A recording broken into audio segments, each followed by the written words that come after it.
बढ़ेंगे अब आगे। महाराष्ट्र में अब भी नहीं पढ़ाई जाएगी हिंदी भाषा। जी हां, स्कूलों में हिंदी की अनिवार्यता का फैसला फिलहाल के लिए रद्द कर दिया गया है। सीएम फडणवीस ने यहां पर 3 लैंग्वेज पॉलिसी का आदेश अब वापस लिया है। कक्षा 1 से लेकर 5वीं तक हिंदी को तीसरी लैंग्वेज बनाया गया था। इसके बाद विपक्ष के प्रदर्शन के बाद सरकार ने अपना फैसला रद्द कर दिया है। महाराष्ट्र में हिंदी थोपे जाने जैसे आरोपों के बीच फडणवीस सरकार ने यह बड़ा फैसला लिया। उसने अपना 3 लैंग्वेज पॉलिसी का यह आदेश अब वापस ले लिया है और एक कमेटी बनाने का ऐलान कर दिया है। असल में पिछले कई दिनों से महाराष्ट्र में महायुति सरकार पर दबाव बनाया जा रहा था। ठाकरे ब्रदर्स तक हिंदू थोपे जाने को लेकर निशाना साध रहे थे। इसे लेकर 5 जुलाई को एक बड़ा विरोध प्रदर्शन भी होने वाला था। अब उस बीच यह फैसला हुआ है। अब जानकारी के लिए बता दें कि इस साल 16 अप्रैल और 17 जून को सरकारी निर्देश जारी किया गया था। उस आदेश में कहा गया था कि नई राष्ट्रीय शिक्षा नीति के तहत महाराष्ट्र में भी पहली कक्षा से लेकर 5वीं तक छात्रों को 3 लैंग्वेज फॉर्मूले के तहत हिंदी में पढ़ाई जाएगी। कुल 3 भाषाएं बच्चों को पढ़ाने की बात थी, जिसमें मराठी, अंग्रेजी और इसके साथ ही हिंदी भाषा शामिल थी। लेकिन अब उसी आदेश को वापस लिया गया और एक नई समिति का गठन किया गया।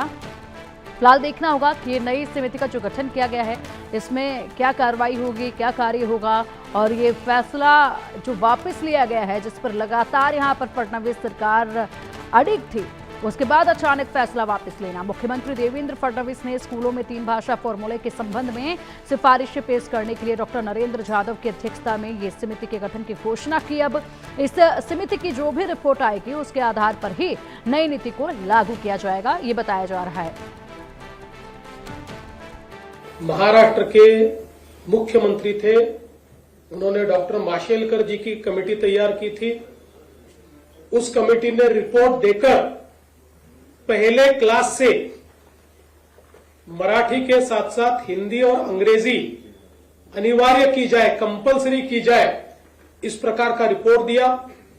उस रिपोर्ट को उद्धव जी की कैबिनेट ने स्वीकारा।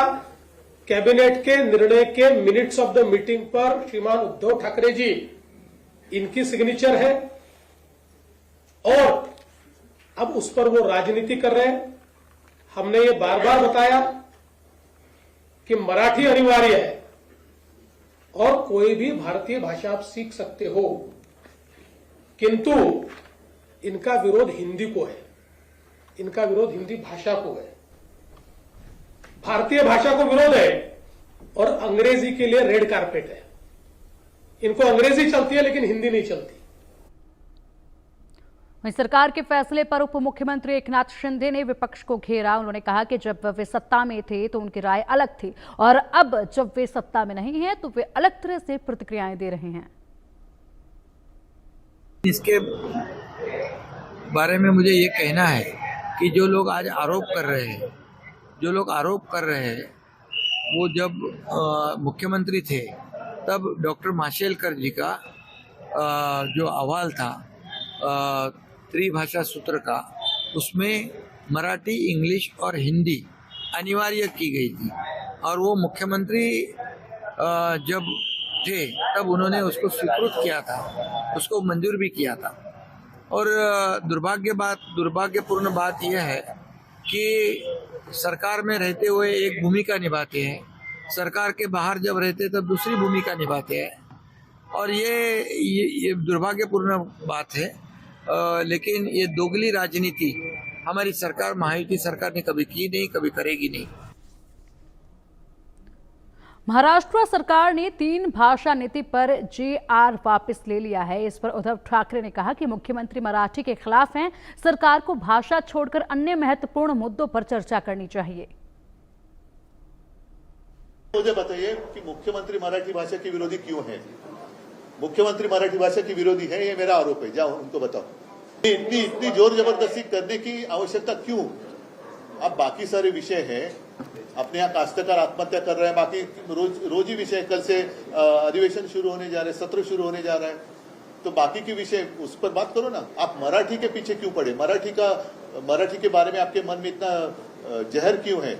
मुख्यमंत्री तो मराठी के विरोधी है, या शायद मैं ऐसा कहूं तो गलत नहीं होगा कि महाराष्ट्र के जो द्रोही है या महाराष्ट्र के जो शत्रु कहना थोड़ा शायद ज्यादा होगा, लेकिन उनके ये गुलाम है क्या?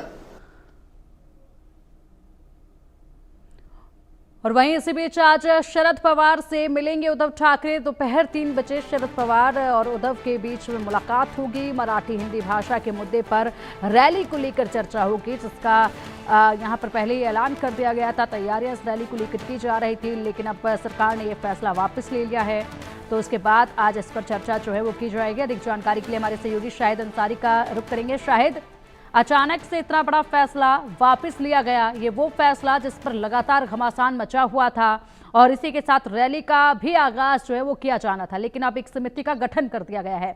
विस्तार से जरा समझाइएगा पूरा मामला।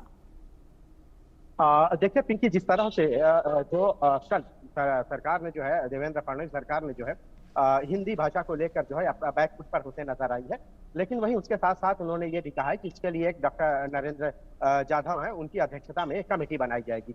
उस कमेटी के बाद जो है ये फैसले लिए जाएंगे और इस फैसले के बाद जो होगा, लेकिन आप ये देखिए उन्होंने जो कहा है जो 16 अप्रैल और 17 जून का जो GR है गवर्नमेंट का, उसे वो जो है रद्द कर रहे हैं।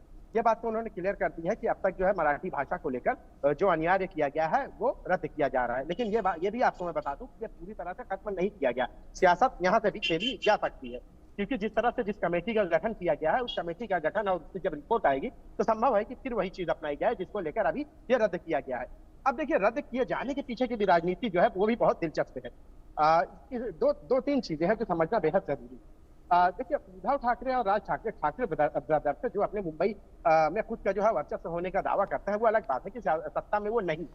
तो ये दोनों जो है मराठी भाषा और मराठी अस्मिता को लेकर जो है और हिंदी के विरोध में जो है ये दोनों जो है एक होते नजर आए। अब कल का जो इनका प्रोटेस्ट रहा, इस प्रोटेस्ट में इन्होंने GR की कॉपी जलाई है और इसके साथ साथ जो है वहां पे मन से महाराष्ट्र नवनिर्माण सेना और उद्धव ठाकरे सेना की दोनों कार्यकर्ता मौजूद थे। तो इससे एक तरफ से ये साफ हो जाता है, स्पष्ट हो जाता है कि आने वाले जो इंतखाबात है, जो चुनाव है, उस दौरान जो है BMC के जो चुनाव है उस दौरान संभव है कि ये दोनों जो है एक हो सकते हैं। वो अलग बात है कि इनका वजूद कितना होगा या इनका वजूद कितना बरकरार रहेगा, वो देखा जाएगा उस वक्त। लेकिन मराठी भाषा को लेकर जो है और हिंदी भाषा मतलब मराठी वर्सेस हिंदी है, और इसको लेकर हिंदी भाषा जब लागू की गई है तो उसके बाद से राज्य में ठाकरे ब्रदर्स का जो है जो प्रदर्शन रहा है वो अपनी चरम सीमा पर रहा है।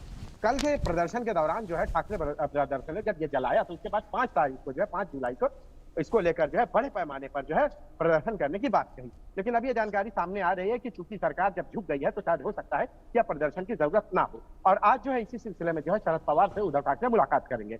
लेकिन इन सब के बीच देखते कि सरकार ने भी जो है जिस तरह से बैकफुट पर आई है, तो इसके पीछे की भी वजह जो है वो स्पष्ट हो सकती है, जो हम देख सकते हैं। देखिए, राज ठाकरे और उद्धव ठाकरे ये दोनों जो है एक हो सकते थे। उनके लिए मुद्दा था मराठी भाषा और मराठी अस्मिता को लेकर, ये दोनों एक हो सकते थे और तकरीबन जो है एक होते हुए दिखाई दिए। वो अलग बात है कि दोनों जो है सिर्फ जो है मीडिया के सामने या फ्रंट पे आकर कभी बात नहीं की अभी तक।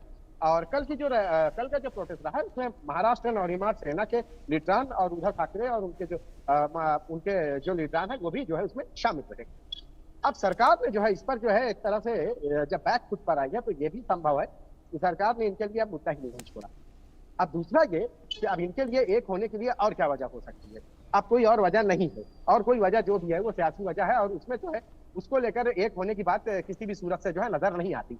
लेकिन हिंदी भाषा के विरोध में जो है दोनों ठाकरे ब्रदर्स जो है दोनों एक होते नजर आ रहे थे, और उस नजर आने या मिलने की जो बात सामने आ रही थी वो कहीं ना कहीं अब जो है एक तरह से सरकार के बैकफुट आने के बाद जो है वो मुद्दे खत्म होते नजर आ रहे हैं।